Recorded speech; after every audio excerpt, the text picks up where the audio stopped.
Hey everyone, welcome back to my YouTube channel Vanshian lovers. तो कैसे हैं आप सबके साथ आज मैं एक बार फिर से लेके आई हूँ माफिया मिस्ट्रेस फंक्शन एफएफ का नेक्स्ट पार्ट। तो चलिए फिर आज का पार्ट हम शुरू करते हैं। लेकिन इससे जो पहले वाला पार्ट था उसमें हमने देखा था कि जो हमारा वांगजी था उसने वेइंग को फिर से एक बार टॉर्चर किया था। वेइंग को खाना बनाना नहीं आता है क्योंकि ऑब्वियसली वो इतनी बड़ी फैमिली से बिलोंग करता है, तो कभी उसे ज़रूरत ही नहीं बनी। एंड जब भी उसे पड़ी थी तो उसने अपने लिए नॉर्मली कुछ चीज़ें बनाई थी। लेकिन वांगजी ने यहाँ पर तो उसे कुछ और ही बनाने के लिए कहा जो वेइंग बिल्कुल नहीं बना पाया। एंड जो भी उसने बनाया बहुत ही ज़्यादा हॉरिबल था। एंड बाद में वो सारा खाना वांगजी ने वेइंग को खिला दिया, जिससे वेइंग को बहुत ही अजीब सा फील हुआ था, लेकिन वो इग्नोर करता है। एंड नेक्स्ट डे फिर वांगजी वेइंग को लेकर चियांग मैंशन के लिए निकल जाता है। वेइंग कार में बैठा हुआ था एंड वो बहुत ही ज़्यादा एक्साइटेड था। वेइंग की आंखों के अंदर खुशी का ठिकाना ही नहीं था, क्योंकि अब उसे लग रहा था कि हाँ, वो अपने मॉम डैड के पास जा रहा है तो ऑब्वियसली उसके मॉम और डैड उसे बचा लेंगे। इसलिए वेइंग हैप्पी था, बहुत ज़्यादा ही हैप्पी था। वो इतना हैप्पी था कि वो बता नहीं सकता है कि चलो फाइनली अब वो अपने मॉम डैड से मिलेगा और उसके मॉम डैड उसे वापस थोड़ी ना आने देंगे। इनको लग रहा था कि अब वो इन सब चीज़ों से आज़ाद हो जाएगा। और वांग जी वहीं कार में बैठा हुआ था एंड वो अपना फेस वीजिंग की ओर करता है। एंड वो वीजिंग के फेस के अंदर खुशी और आज़ाद होने की चाह काफ़ी अच्छे से देख पा रहा था। वांग जी वीजिंग को देखते हुए अपने मन में बोलता कि oh my cute little omega baby, तुम्हें क्या लगता है कि तुम इतना इजीली जा सकते हो? वहाँ पर जो होगा वही तो मेरा फेवरेट सीन है। मैं कब से वेट कर रहा था इन सब चीज़ों का, एंड फाइनली आज वही सब होने वाला है। वांग जी स्माइल करता है और फिर वो वीजिंग की ड्रेस को अच्छे से करता है। वीजिंग देखता है पीछे पलट कर वांग जी को एंड वो कुछ भी नहीं बोलता। वांग जी फिर एक स्माइल करता है एंड वो बैठा रहता है और वीजिंग की खुशी को ही देखता रहता है। वीजिंग बाहर देख रहा था। जैसे जैसे वो रास्ता आगे की ओर बढ़ रहा था, वीजिंग की एक्साइटमेंट भी और भी ज़्यादा हो रही थी। और बस अब वो मन में सोच रहा था कि जल्द ही उसका घर आ जाए एंड वो अपने मैम डैड से मिल जाए। आधे घंटे के बाद ही वो लोग जियांग मैंशन के सामने आकर रुक जाते हैं। वीजिंग देखता है अपने घर को एंड उसकी आंखों से एक आंसू नीचे गिर जाता है। वीजिंग ने लगभग 6 से 8 दिन से अपना ये घर नहीं देखा था और वीजिंग ऐसा लग रहा था जैसे मानो उसे सदियां ही बीत गई हो। वीजिंग बस अपने इमोशन को कंट्रोल नहीं कर पा रहा था, उसे बहुत अजीब लग रहा था। वहीं कार जैसे ही जियांग मैंशन के आगे पहुंचती है, ओवर ड्राइवर देखता है कि सिक्योरिटी गार्ड को। इसके बाद सिक्योरिटी गार्ड जाता है एंड वो अंदर जाने के बाद जो जियांग मेंशन का गार्ड था उसे बता देता है। वो गार्ड आगे आता है एंड देखता है तो वहाँ पर वीजिंग था। एंड गार्ड वीजिंग को देखकर बोल सकता है बहुत ही ज़्यादा हैप्पी हो जाता है और वो बोलता है मास्टर आप। वीजिंग देखता है उसे और बोलता है अंकल प्लीज़ गेट ऑन करिए ना। ये सुनने के बाद वो बोलता है हाँ हाँ ठीक है। एंड फिर वो गार्ड जल्दी से गेट ऑन कर देता है वीजिंग को देखने के बाद। फिर कार अंदर जाती है। अंदर जाने के बाद सिक्योरिटी गार्ड फिर से गेट को बंद कर देता है।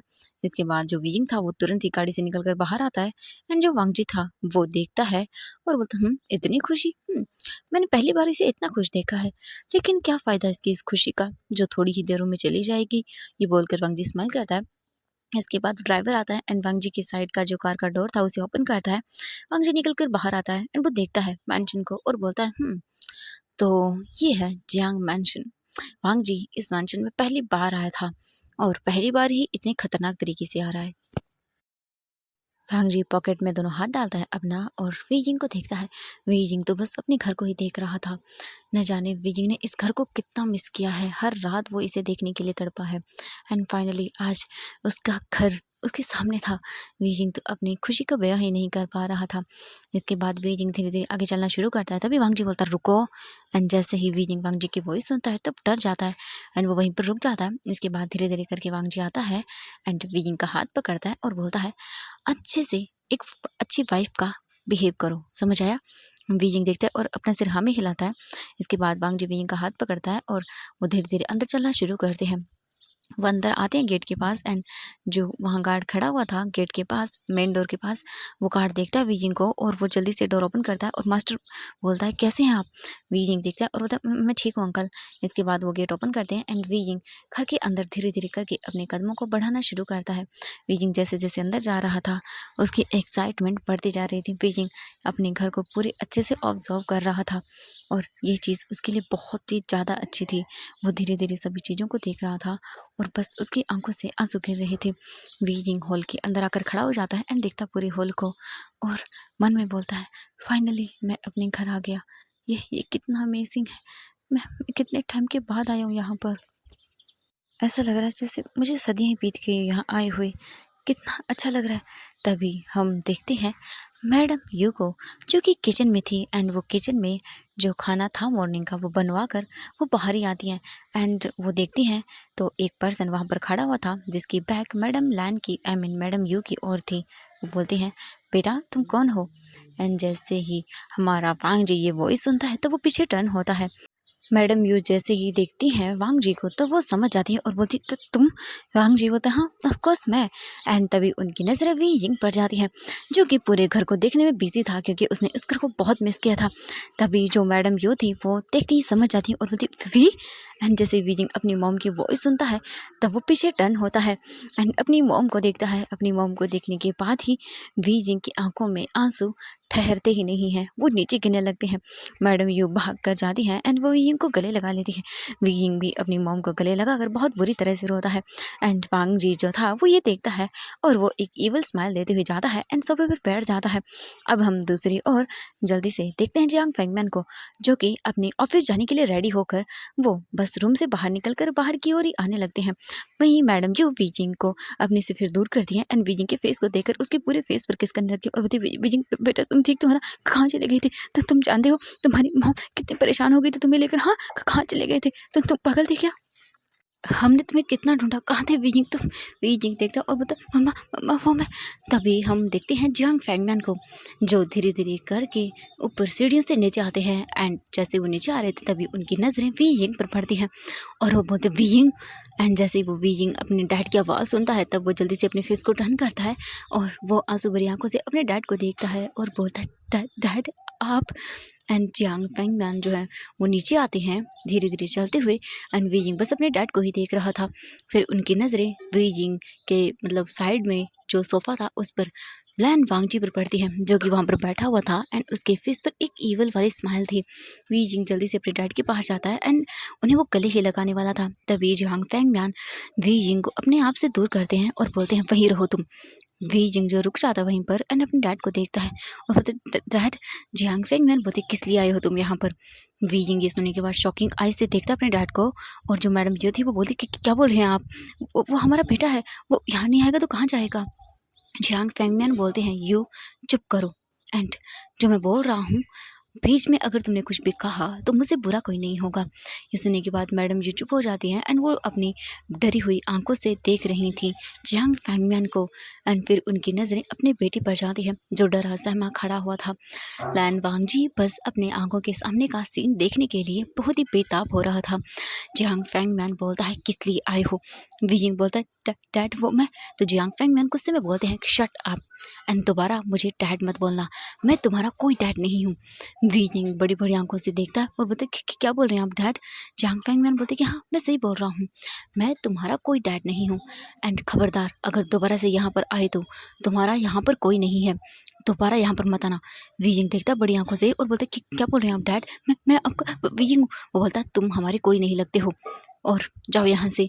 वी यिंग बोलता, लेकिन तभी वांग जी जो खड़ा होता है और वो बोलता है, अरे मिस्टर जियांग फेंगमैन, ये आप क्या बात कर रहे हैं? आप अपने बेटे को नहीं पहचान रहे हैं? जियांग फेंगमैन गुस्से में देखता है वांग जी को और बोलता है, तुम्हें किसने परमिशन दी यहाँ हमारे घर के अंदर आने की? वांग जी स्माइल करता है और वो वी यिंग के पास जाता है, उसके पास जाकर खड़ा हो जाता है और बोलता है, क्यों, मैं यहाँ पर क्यों नहीं आ सकता हूँ? आखिरकार मैं आपके बेटे का हस्बैंड हूँ। आप अपने दामाद के साथ ऐसा करेंगे? ये सुनने के बाद मैडम यू बड़ी बड़ी शॉकिंग आई से देखती हैं और वो बोलती, वी यिंग ये सब क्या है? वी यिंग बोलता, वो जियांग फेंगमैन बोलते हैं, शट अप, अभी के अभी जाओ और अपने हस्बैंड को लेकर निकल जाओ यहाँ से। जियांग फेंगमैन की बातें सुनकर वी यिंग बोलता है, डैड ये आप क्या बोल रहे हैं? मैं वो इन्होंने मुझे। एंड इससे पहले कि वी यिंग कुछ बोल पाता जियांग फेंगमैन बोलते हैं, शट अप, मैंने कहा निकल जाओ यहाँ से। वी यिंग बोलते, डैड आप मेरे साथ ऐसा नहीं कर सकते, प्लीज़ मेरी बात सुन लीजिए। जियांग फेंगमैन बोलते हैं कि चुप करो, मुझे तुम्हारी कोई बात नहीं सुननी है। और हाँ, एक बात कान खोल के सुन लो, हमने तुम्हें मिस्टर लैन वांगजी को भेज दिया है, वो भी सिर्फ एक डील की वजह से। तुम तो जानते ही हो कि मुझे डील्स बिल्कुल भी टूटना पसंद नहीं है। वी यिंग बड़ी बड़ी आंखों से और शॉकिंग आई से देखता है और बोलते, क्या? तो जियांग फेंगमैन बोलते कि हाँ बिल्कुल, मैंने तुम्हें भेज दिया है, तो अब जाओ अपने हस्बैंड के साथ एंड दोबारा यहाँ पर मत आना, क्योंकि अब से तुम्हारा सब कुछ लैन वांगजी है, क्योंकि ये तुम्हें खरीद चुका है। वीजिंग बोलता है आप ऐसा नहीं कर सकते मेरे साथ डैड। क्या बोल रहे हैं आप? जियांग फैंगमैन बोलते हैं मैंने कहा निकल जाओ। वीजिंग जल्दी से अपने डैड को हक करता है और बोलता नहीं, आप ऐसा नहीं कर सकते मेरे साथ डैड, डैड प्लीज। लेकिन जियांग फैंगमैन वीजिंग को दूर करते हैं और वीजिंग के फेस पर एक स्लैप मारते हैं और बोलते हैं निकल जाओ यहाँ से, क्योंकि तुमने हमारी इज्जत को सबके सामने पूरी तरह से नीलाम कर दिया है और आज से तुम्हारा और हमारा कोई रिश्ता नहीं है, निकल जाओ यहाँ से। लायन बांगजी बस चुपचाप करके देख रहा था सब कुछ और इंजॉय कर रहा था। उसे तो बड़ा मज़ा आ रहा था ये सब चीज़ें होते हुए देखने में, क्योंकि उसे यही तो चाहिए था, यही वो करवाना चाहता था और जैसा वो चाह रहा था वैसा बिल्कुल हो रहा था। एंड उसके फेस पर एक इविल वाली स्माइल थी। चुपचाप करके वो सभी चीज़ें देखता है। वीजिंग जो था वो बोलते "डैड, आप ऐसा नहीं कर सकते मेरे साथ। जियांग फेंगमैन बोलते हैं तुम जा रहे हो या मैं गार्ड्स को बुलाऊं? वीजिंग बोलते नहीं, मैं नहीं चाहूँगा। ये सुनने के बाद जियांग फेंगमैन बोलते ओके। मैडम यू जल्दी से आती है और बोलती आप ऐसा क्यों करें, वो हमारा बेटा है। मैडम यू को देखता है जियांग फैंगमैन और बोलता है नहीं, ये हमारा बेटा नहीं है, क्योंकि ये लैन वांगजी की मिस्ट्रेस बन चुका है और ऐसे बेटे को मैं बिल्कुल भी यहाँ पर रखना नहीं चाहता हूँ। तो इसे बोलो कि ये यहाँ से निकल जाए, इससे पहले कि मैं गुस्से में इसे अपने गार्ड्स को बुलाकर यहाँ से धक्के मार के निकलवा दूँ। वीजिंग डरी हुई आंखों से अपने डैड को देखता है और बोलता है कि क्या? जियांग फैंगमैन बोलते कि हाँ बिल्कुल, क्योंकि मैं किसी भी मिस्ट्रेस को अपने घर का बेटा नहीं बना सकता हूँ। तुमने हमारी इज्जत को नीलाम कर दिया है और अब निकल जाओ। वीजिंग बोलता डैड आप नहीं कर सकते, लेकिन जियांग फैंगमैन खुद आते हैं और वो वीजिंग का हाथ पकड़ते हैं और उसे जो उनका घर था उसका मेन डोर था उससे बाहर निकाल कर फेंक देते हैं और वीजिंग सीधा डिसबैलेंस होकर नीचे फ्लोर पर गिरता है और वो बस अपने डैड को देखता है। मैडम यू आती हैं एंड वो वीजिंग को उठाने लगती हैं। जियांग फैंगमैन बोलते हैं कि यू, अगर तुमने अपने बेटे को चुना तो मुझे भूल जाना और तुम भी इसके साथ ही निकल जाना। तुम्हें डिसाइड करना होगा तुम्हें क्या करना है। मैडम यू देखती है और बोलती आप ऐसा कैसे कर सकते हैं? जियांग फैंगमैन बोलते हैं मैंने जो कहा वो करो। इसके बाद मैडम यू देखती है वीजिंग को एंड वो भी उठ जाती हैं और वो धीरे धीरे चलकर जो जियांग फैंगमैन थे उनके पीछे जाकर खड़ी हो जाती है। ये देखकर वीजिंग जो था वो पूरी तरह से टूट जाता है, जैसे कि अब उसमें कुछ भी नहीं बचा था। वांग जी जो था वो देखता है और एक इवल स्माइल देता है। मैडम यू अपनी आंखों के सामने ये सब नहीं देख पाती एंड वो भाग कर चली जाती है वहां से, अपने रूम में अपने आप को लॉक कर लेती है। वहीं हम वांग जी देखते हैं धीरे धीरे करके आता है जियांग फैंगमैन के पास एंड वो उनके पास आकर उनके ईयर में बोलता है वेरी गुड, अभी तो शुरुआत है मिस्टर जियांग फैंगमैन। एंड आपको क्या लगता है आपका वो बेटा, हाँ मुझे मिलेगा नहीं, उसे तो मैं ढूंढ ही लूंगा और अभी तो बस मैंने शुरू ही किया है। आप अभी से इतनी टूट गए, हाँ कितनी गलत बात है। आप अपने बेटे को ही नहीं अपना रहे हैं। अभी तो बस मैंने उसे मिस्ट्रेस बनाया है, देखिए धीरे धीरे करके मैं क्या करता हूँ। And very good. ये बोलकर वो एक इविल स्माइल देता है और चला जाता है और जियांग फैंगमैन गुस्से में अपने हाथों की मुट्ठियों को बंद कर लेते हैं एंड बस वो देखते रहते हैं। और वांग जी आता है वीजिंग के पास एंड वीजिंग को उसके शोल्डर से पकड़ता है और बोलता है चलो। वीजिंग कुछ भी नहीं बोलता एंड वो धीरे धीरे करके वांग जी के साथ चलना शुरू कर देता है। वांग जी वीजिंग को पकड़कर धीरे धीरे करके जो है मेन डोर की ओर ले जाने लगता है, यानी कि जहाँ पर वांग जी की कार थी। वांग जी आता है, कार का डोर ओपन करता है, वीजिंग को कार में बैठाता है और फिर खुद भी बैठ जाता है। इसके बाद वांग जी का ड्राइवर कार को शुरू करता है और कार धीरे धीरे करके जियांग मैंशन का जो बड़ा सा गेट था एंट्रेंस का, वहाँ से कार बाहर की ओर जा रही थी। वीजिंग रोती हुई आंखों से देखता है अपने घर को एंड वीजिंग को यकीन नहीं हो रहा था कि उसके खुद के मॉम एंड डैड ने उसे उसे ऐसे छोड़ दिया। वीजिंग के पास कोई वर्ड ही नहीं थे, बस वो चुपचाप करके आंखों से आंसू बहते हुए अपने घर को अपनी आंखों के सामने दूर जाते हुए देख रहा था। वीजिंग ने तो सोचा था कि आज कम से कम उसकी लाइफ सुधर जाएगी, उसे अब वापस नहीं आना पड़ेगा, लेकिन यहाँ पर तो शायद सब कुछ चेंज ही हो गया। वीजिंग का दिल दर्द कर रहा था, उसे हर्ट हो रहा था, उसके पास कुछ भी नहीं था। अब सब चीज़ें उससे दूर जा चुकी थी। वीजिंग बस गेट से मतलब जो विंडो थी उससे बाहर देखता है एंड वीजिंग को ब्रीथिंग में प्रॉब्लम होने लगती है। वीजिंग हैवी हैवी ब्रीथ लेने लगता है। उसे ऐसा लग रहा था कि जैसे मानो उसकी सांसें ही रुक जाएंगी, वो सांस नहीं ले पा रहा था। वांग जी देखता है एंड वो अपना हाथ वीजिंग के शोल्डर पर रखता है। वीजिंग को पता भी नहीं चलता कि कब वो अपना सर वांग जी के शोल्डर पर रख देता है और वांग जी वीजिंग के शोल्डर पर दूसरा हाथ रखता है एंड उसे रब करता है। इसके बाद जो वांग जी था वो वीजिंग को वहाँ से लेकर लैंड मैंशन आता है। लैंड मैंशन आने के बाद जो ड्राइवर था वो गेट ओपन करता है जल्दी से, वांग जी वीजिंग को मतलब साथ अंदर आता है। उसके बाद वो डोर ओपन करता है एंड वीजिंग को देखता है। लगभग आधे घंटे का सफ़र था एंड वीजिंग सो चुका था। वांग जी देखता है वीजिंग को और फिर वांग जी वीजिंग को अपनी गोद में कैरी करता है। उसे अपनी गोद में कैरी कर कर वो जल्दी से उसे रूम में लेकर आता है एंड रूम में लाकर वीजिंग को सुला देता है। वीजिंग चुपचाप करके लेटा हुआ था एंड उसकी आंखों के कॉर्नर से अभी भी आंसू गिर रहे थे। वांग जी उसे देखता है और बोलता है, आज से तुम्हारा फिर से तड़पना और टूटना शुरू, क्योंकि अभी ये तो शुरुआत है माय लिटिल ओमेगा।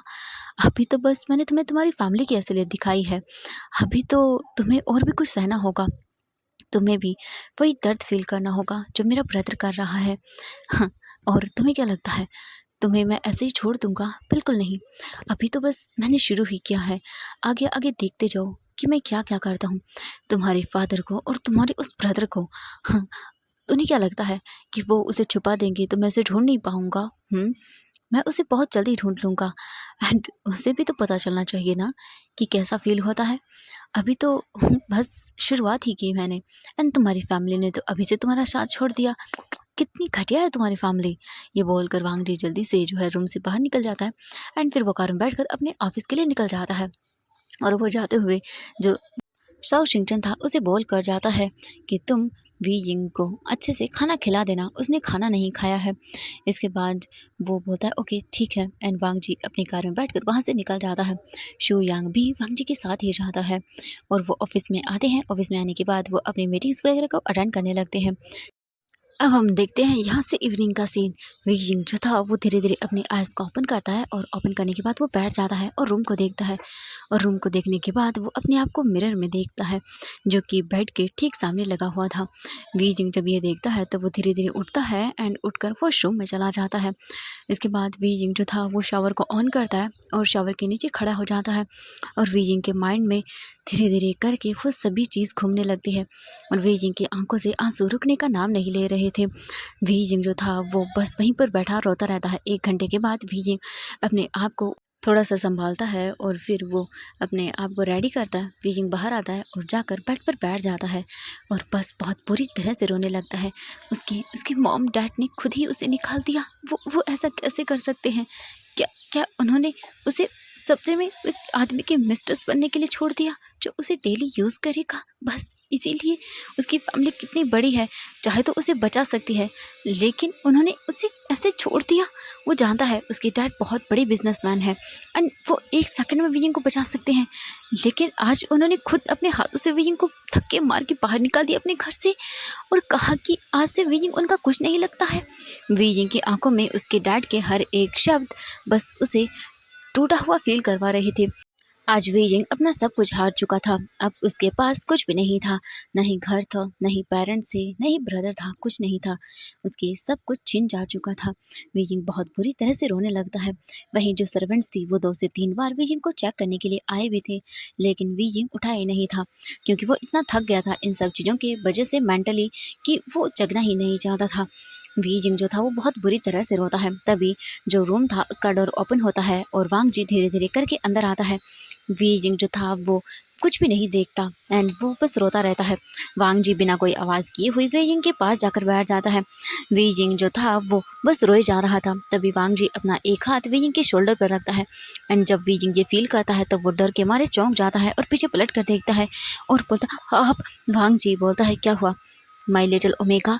वीजिंग की आंखों से बस आंसू बह निकलते हैं और वांग जी ये देखकर अपने थंब से वीजिंग के आंसुओं को वाइप करता है और बोलता रोना बंद करो माय लिटिल ओमेगा।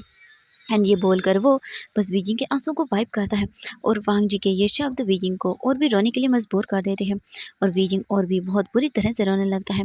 वीजिंग जो था वो बस रोए जा रहा था बहुत बुरी तरह से। उसे अपनी फैमिली से ये उम्मीद नहीं थी। वांग जी जो था बस देख रहा था और वो वीजिंग को शांत करवाने के लिए उसे गले लगा लेता है और वीजिंग भी अपने आप को वांग जी के बाहों से बिल्कुल भी आज़ाद नहीं करता। वांग जी वीजिंग को बहुत बुरी तरह से हक कर लेता है और बहुत ही टाइटली। ये देखकर वांग जी स्माइल करता है एंड वो अपने हाथों से वीजिंग की पूरी बोल सकते हैं बैक को अब अच्छे से कवर करता है और उसके बाद वो उसे गले लगाकर बेड पर लेट जाता है। वीजिंग की आंखों से आंसू निकल रहे थे और आज पहली बार वीजिंग को वांग जी के अंदर सेफ फील हो रहा था। उसे एक वार्मथ मिल रही थी तो वीजिंग और भी जकड़ कर वांग जी को गले लगा लेता है और वांग जी स्माइल करता है एंड वो बोलता है रोना बंद करो माइक ओमेगा। क्यों रो रहे हो तुम, मैं हूं ना तुम्हारे पास। एंड ये बोलकर वांग जी वीजिंग के आंसुओं को वाइप करता है। वांग जी देखता है कि वीजिंग पूरा टूट चुका है एंड सच में वीजिंग टूट चुका था। इस वक्त वीजिंग को एक सहारे की जरूरत थी, एक वार्मथ की जरूरत थी, जो इस वक्त वीजिंग को वांग जी से नजर आ रही थी एंड मिल भी रही थी। ये देखकर वांग जी जो है एक डबल स्माइल देता है। वीजिंग के फेस पर जो सुकून था वांग जी उसी का फायदा उठाता है। वीजिंग जो था वो वांग जी की बाहों में सेफ फील कर रहा था, जिसे वो अपना सहारा समझ रहा था। वांग जी उसे बस यूज कर रहा था, या बोले कि उसका फायदा उठा रहा था। वांग जी फिर बोलता है कि ये बेस्ट टाइम है। एंड ये बोलकर वांग जी धीरे धीरे करके अपने हाथों को वीजिंग के कमर पर लेकर जाता है। उसने जो टी शर्ट पहनी हुई थी उसे ऊपर करता है एंड वीजिंग के कमर को कसकर पकड़ लेता है और उसे अपनी बॉडी से और भी सटा लेता है। उसके बाद वांग जी जो है वो वीजिंग के ऊपर आता है एंड वो वीजिंग की आंखों से जो बड़े बड़े आंसू गिर रहे थे उन्हें वाइप करता है। उसके बाद वो अपने लिप्स से वीजिंग के आइज को किस करने लगता है सॉफ्टली। और वीजिंग को आज पहली बार वांग जी की किसिंग में बिल्कुल भी इरिटेशन फील नहीं हो रही थी। उसे अच्छा लग रहा था। उसे सहारे की ज़रूरत थी जो वांग जी उसे दे रहा था। उसे वार्मथ चाहिए थी जो उसे वांग जी से मिल रही थी। और वीजिंग अपने आप को धीरे धीरे करके वांग जी को सौंपने लगता है। और वीजिंग आज बिल्कुल भी कुछ भी नहीं बोलता, न ही तो चिल्लाता है और न ही वांग जी को दूर करता है। वीजिंग खुद अपने हाथों को वांग जी के नेक पर लेकर चला जाता है और वांग जी ये देखकर एक इविल स्माइल देता है एंड वो धीरे धीरे करके वीजिंग के नेक पर किस करने लगता है। वीजिंग को वांग जी की किसिंग बहुत ही अजीब सा फील करवा रही थी। उसकी बॉडी के अंदर एक अलग सा रिएक्शन हो रहा था। वांग जी फिर इसी चीज़ का अच्छे से फ़ायदा उठाता है एंड वो अपने होठों को वीजिंग के होठों पर रखता है और धीरे धीरे करके उसे किस करने लगता है। और वीजिंग अपनी आंखों को टाइट करके बंद कर लेता है और वो वांग जी की लिप्स को फील करने लगता है। धीरे धीरे वांग जी और वीजिंग का वो किस बहुत ही ज़्यादा डीप और पैशनेट हो जाता है एंड वीजिंग अपने हाथों से वांग जी के सर को और भी अपनी ओर प्रेस कर रहा था। आज उसे पहली बार वांग जी का टच बहुत ही अच्छा फील करवा रहा था एंड वीजिंग अपने आप को वांग जी को सौंप देता है। धीरे धीरे करके वांग जी वीजिंग की शर्ट को रिमूव कर देता है एंड वो वीजिंग की पूरी बॉडी पर किस करने लगता है एंड वीजिंग को बहुत ही प्लेजर फील हो रहा था। वीजिंग अपने आप को पूरी तरह से वांग जी को सौंप चुका था एंड वीजिंग की इसी चीज़ का फ़ायदा वांग जी बहुत अच्छे से उठाता है और वो फिर वीजिंग की पूरी क्लोथ को रिमूव करता है और फिर अपने भी। और वीजिंग देखता है वांग जी को एंड वो ब्लश कर जाता है और अपने फेस को साइड करता है। वांग जी वीजिंग के ऊपर आने के बाद वो वीजिंग के फेस को अपनी ओर करता है और बोलता है माई क्यूट लिटिल वाइफी ओमेगा। ये सुनने के बाद वीजिंग देखता है वांग जी को और उसकी आंखें आंसुओं से भर जाती हैं। वांग जी फिर दोबारा से वीजिंग के आइज़ पर किस करता है और वो उसे अपने आप को सौंपते हुए बोलता है कि बस तुम मुझे फील करो, मुझे अपने आप में खो जाने दो। ये बोलकर वांग जी वीजिंग की लिप्स पर उसे फिर से किस करता है एंड वो वीजिंग के साथ फिर धीरे धीरे करके लव मेकिंग करना शुरू करता है। पहली बार वांग जी का वीजिंग के साथ इंटीमेट होना वीजिंग को पसंद आ रहा था एंड वो मॉर्निंग कर रहा था, वो भी वाइडली और सॉफ्टली, जिससे वांग जी और भी एक्साइटेड हो रहा था। और धीरे धीरे करके उनका लव मेकिंग वाइल्ड हो जाता है और वीजिंग फुल ऑन एंजॉय करता है वांग जी की इस लव मेकिंग को। थोड़ी देर के बाद जो था वांग जी वीजिंग को देखता है तो वीजिंग उसके नीचे वाइन कर रहा था और ये चीज़ वांग जी को बहुत पसंद आ रही थी। वांग जी वीजिंग के साथ इंटीमेट होते हुए बोलता है वेरी गुड, बस यही मुझे चाहिए था, बस यही देखना था मुझे, तुम्हारे फेस पर सुकून। ये बोलकर वो एक इविल स्माइल देता है और फिर से वीजिंग के साथ उसे लव मेकिंग करता है।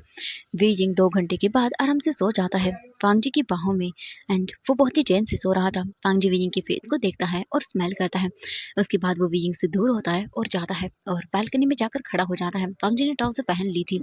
वांग जी अपने फेस को टर्न करता है और वीजिंग को देखता है सोते हुए, जो कि बहुत ही ब्यूटीफुल एंड शांति से सो रहा था। उसके फेस पे सुकून था।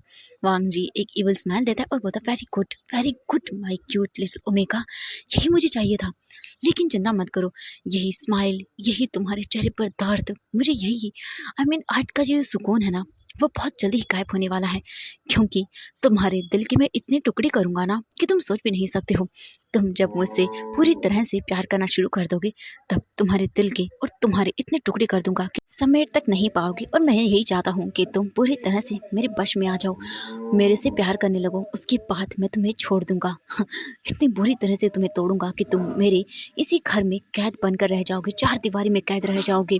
ये बोलकर वो एक डबल स्माइल देता है और बुरी तरह से हंसता है और बोलता है वही वही जियांग्स की असली बर्बादी होगी। वीजिंग तुम्हें पूरी तरह से तोड़ दूंगा, बर्बाद कर दूंगा एंड तुम बस यहाँ कैद होकर रह जाओगे हमेशा हमेशा के लिए। ये बोलकर वो